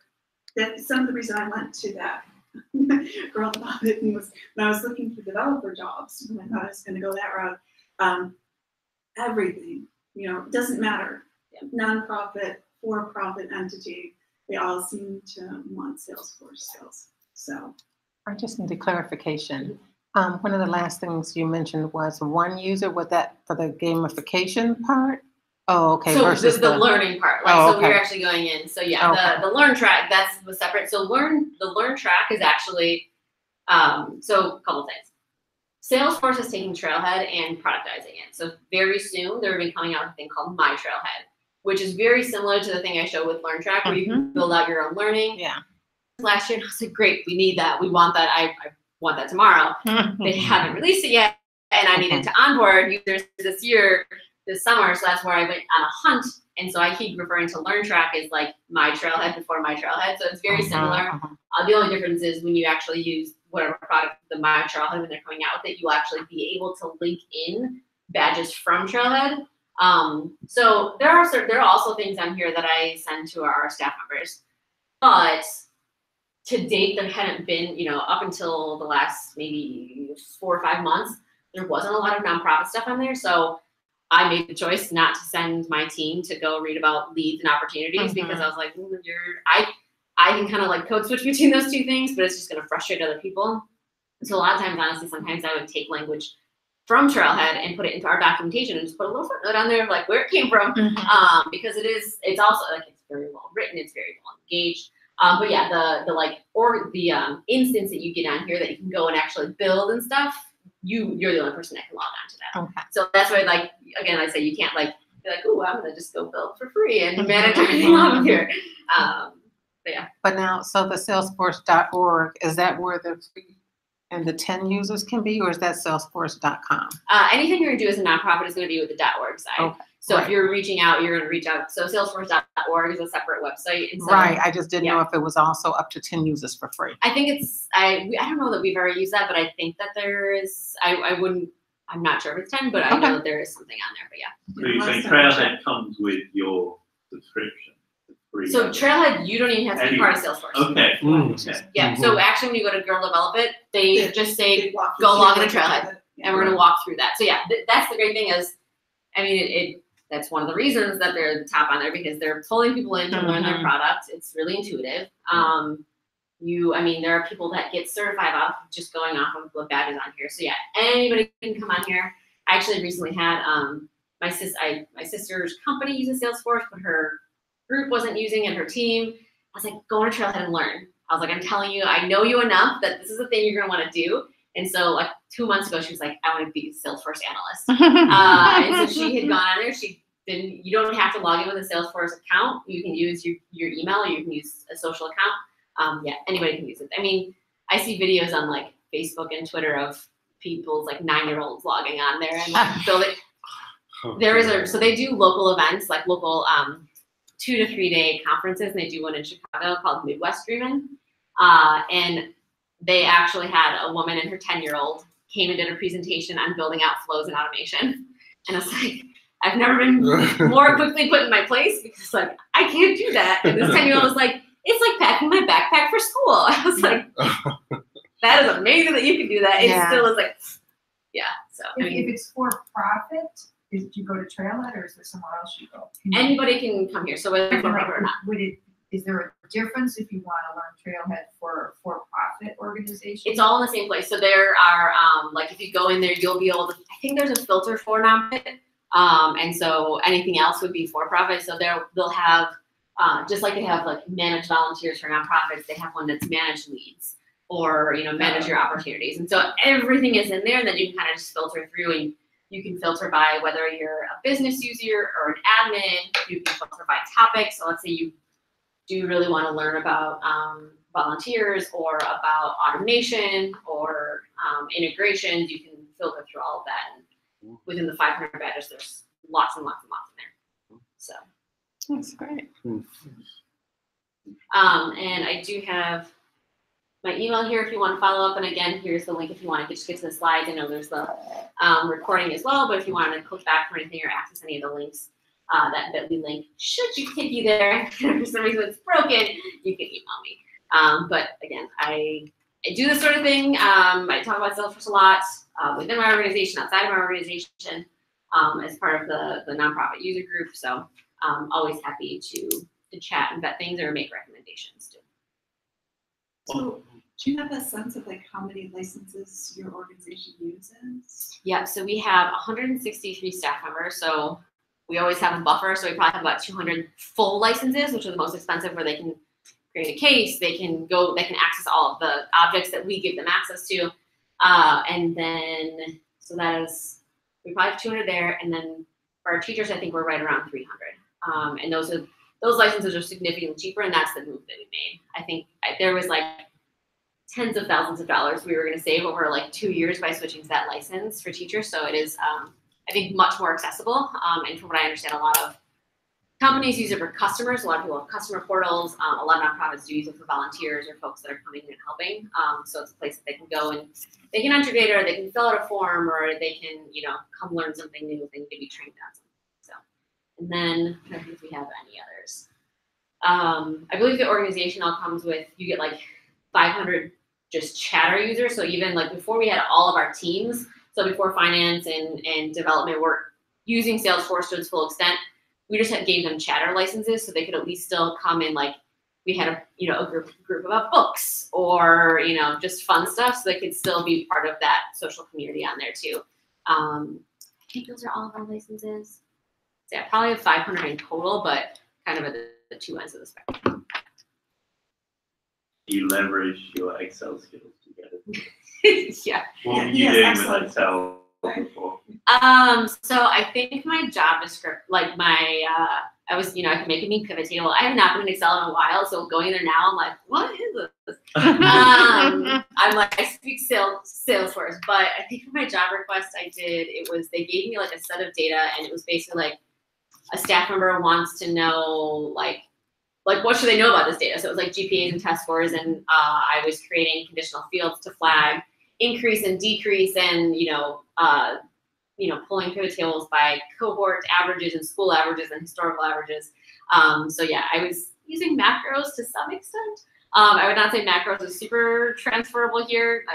Macros also were something that like kind of just made my wheels spin. I was like, what is this? But yeah, again, I started, and my manager was like, I started before Trailhead, so he basically was like, go build a report that includes blah, blah, blah, blah, blah. And then I would do it, and I'd bring it to check-in, and he'd be like, okay, here's how I might have changed the difference there. But I was up and running and responding to cases and building things out in 6 to 8 weeks from the time I started. And when I started at One Goal was the first time I ever logged into Salesforce. I forget, you said it's like 300 fellows. You switch from 3,000. I can't remember. So we currently serve over 9,000. Right. When we made the switch, it was, I think it was around the $2,000 mark. Okay. Yeah, that's an awesome thing you guys are doing. Right. Yeah, right.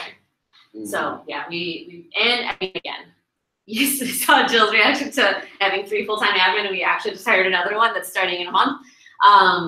We are very fortunate, like from the top down, understand the value of technology. That doesn't mean that like everybody is using it all the time. Like we're still hunting people down and being like, where's your data? Or like enter this thing or tell me more. But we're very fortunate in that we do have a team that just fully service Salesforce and then some of the other applications we have on there. We are currently hiring for a managing director of our team. So if you know anybody or you're interested, check out our website. It's on there, managing director of data solutions, just kind of someone that oversees our team. Again, national team can all be remote. I happen to work out of our Chicago office, but I have colleagues that work from home, which is another nice flexibility piece that I think also comes with if you're looking for a Salesforce job. There will be websites out there that say like, what are the things that you should negotiate for? And like, it basically says like, you should always be able to be remote because there's really no huge reason that you I mean, it's all technology, right? You're sitting behind a screen. Right. It's in the cloud. Yeah, so yeah, it's in the cloud. So my colleague flies in a couple times a year, but they would say that's one of the things you should negotiate for. Flexibility to attend community events. Dreamforce is like the big conference every year that's actually coming up in September. It's normally $1,900 to attend. Nonprofits get to go for $450. So that's just another way that Salesforce is making sure that their product and their services and their community are accessible to folks in our world. So you have to wonder when it comes to negotiating point. I want a desk in the office. Yeah, you can also say that if that's your thing, and that's. I always say that I have like the best of both worlds because I can travel into our Chicago office, right? But I can also like hide in my office at home and not have to, change out of pajamas, which is also really nice sometimes. So I get a good balance of being able to see people when I want to and not when I don't want to. So yeah, That's fantastic. Thank you so much. thank you. That's great. Yeah, absolutely. Thank you. And thank you for reaching out. Oh, yeah. Yeah, I'm glad that it's worked out. Yeah, this is awesome. Thank you very much for coming out. Of course. Just on some side notes, first off, if you can give me maybe the name of somebody at Salesforce for nonprofits that, I might be able to ask to see if they consider becoming like a corporate sponsor for this nonprofit fair idea. The other question I have for the two of you, there is somebody that just went through the women. It's Wisdom program here. Yeah, the pitch. Yeah, I don't know if you saw her, but Shantae. Okay, so you know Shantae. Okay, what she's trying to do is build out a platform on foster kids, so that because they have a hard time graduating from school, just because their living situation can be so transient, and they have just a lot of difficulties. So they're trying to build a platform to, solve foster kids' educational problems. So she's looking for advisors. So I don't know if, anyone from your organization might be willing to work with her. Advisors for like the students that she serves, or how you, if she goes the nonprofit route, she's not sure if she wants to go a corporate route or a nonprofit route. So since you have, since your organization has been built out, she's just looking for people that she could talk to try to get advice. And so I don't, if nothing fits the bill, and if you already know Shantae, it's a good contact for you.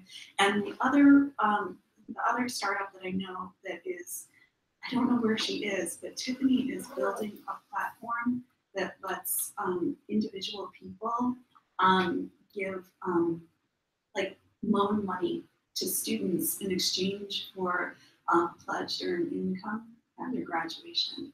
So I don't know where she is with hers, but that also might be, an additional source of funding other than that. Yeah, that'd be great. Because we do a lot of like emergency fund for our organization. A lot of our students have GoFundMe pages, which is obviously not super sustainable. Right. Financial aid and finances is the biggest barrier, and it's the reason that students don't make it to campus or don't make it through, and then they have thousands of dollars of debt, which is not great. Do you help them get financial aid then through your organization? Yeah, so we work with them on like how to decide on financial aid. So I think our line is like you shouldn't be paying more than $4,000 out of pocket And we basically say, do not take Parent Plus loans. Like that is not an option because we've learned just like how tough, I mean, I can see firsthand how tough those are. And so we talk through them to like what things to consider and like how to compare financial aid packages, and then, you know, sharing different scholarships and stuff with them and internships and making sure that they know like work study possibilities. The only time that we do like actually give financial assistance from the organization is in emergency cases where it's the difference of $200 for whether or not the student actually makes it back on campus. And so they can apply for emergency funds and, you know, make a case for whether or not, again, we do a lot of students that just do GoFundMes, which our staff end up donating to a lot because that's where our heart is. Like, I mean, no one is saying you have to do that, but that happens a lot, or at least we're sharing it with our networks and trying to, you know, get other people who are privileged to be able to donate to those things.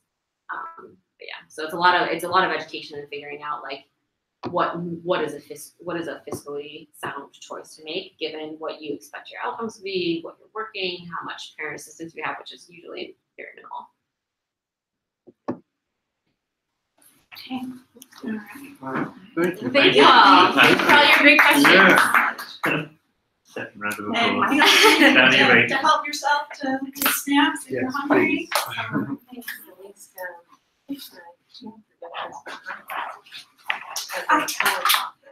I'm not sure like where she's at because she started at the commissioner. Well, I started hearing her and so And Please, she's Tasha. going out, we have to go out to certain door.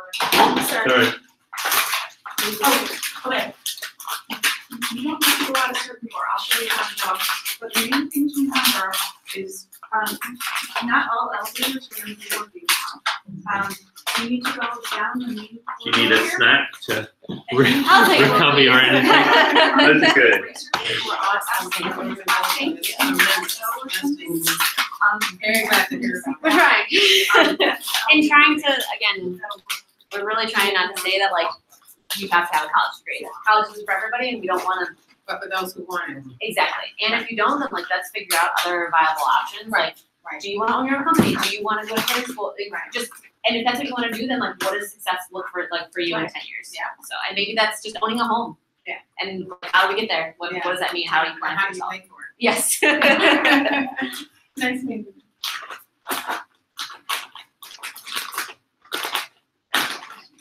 you. It's gonna be a challenge.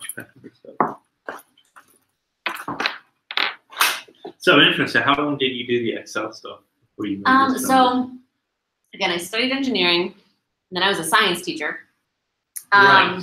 Yes. So working at One Goal as a Salesforce admin is the first like full-time data job that I had.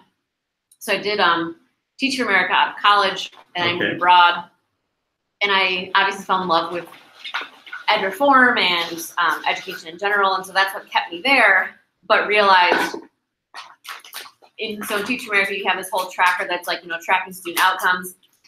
I was the teacher who went in and said, actually that formula could be better, so I tweaked it, just so you know. And like, so I was going in and tweaking those things, or like when my students, you know, in my classroom, I had a wall of data where we would all track as, you know, individual classes and as, you know, a team of like specialized. And so I figured out that like that was the thing that like I really was invested in, and you know, engineering background certainly had a lot of that as well. So, and then I saw this job and I was like, data could be something that I do. Yeah, I'm trying to kind of reinvent. I'm just finding out what the opportunities are in there. You know, I used to be a software developer. I started managing a team, and then you know we built a product, and the politics just became absurd.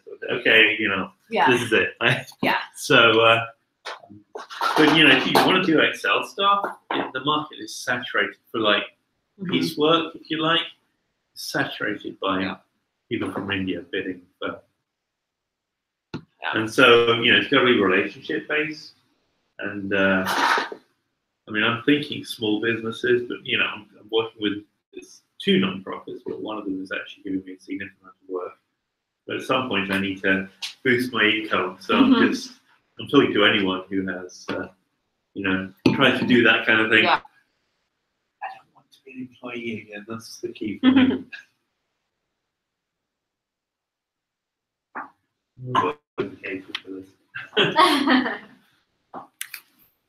Yeah, I mean, and within the Salesforce world, there's, like I said, there's consultants. There are like that's just all you do, and you take on one company at a time, and you know Right. go through that. And there are also people out there that are developers. Like I was talking about that custom component. We went to, I forget the website is. My colleague used it, but Right. you go post and they bid on it. They say, hey, I think I can do this for this amount. And then you interview them and say, okay, you've got 2 weeks to go build this thing out, and here's your requirements, and then they do it. So it's face to face. I mean, this is the thing. In that kind of piecework environment, it seems like certainly Excel or anything related to Excel or building systems around data, it's all out of India now. Yeah. You can't. You'll be underbid, whatever. Yeah. It's like I'll do it for $10 an hour. Well, that ain't. Yeah. And feel free, like for job postings, to put it in like the discussion section. Oh, of the perfect, Meetup yeah. group. That is always available for you. Yeah, I think our posting is still open. I need to double check when they're closing it out. But The last cookie. Oh, please do. Yeah. I might have one of these. all right. So I've been doing these now. This is just 1 month over a year, and so little by little, Yeah. groups, rebuilding and coming along. So But there the was. people that come out have always been very, very nice, and they've How do you always find been very appreciative. Yeah. So I thank you very much. No problem. Yeah. Is that what you were looking for? Was that kind of Yeah. okay? I just want to make sure that I wasn't like too far on either end of the spectrum. No, it's great. It Yeah, really was. It You was kind of gave more of an Overall. overview Mhm. of what Salesforce is. Mhm. Dale's talk was a little bit more like how you figure out if Salesforce is the right Yeah. Right. choice for you.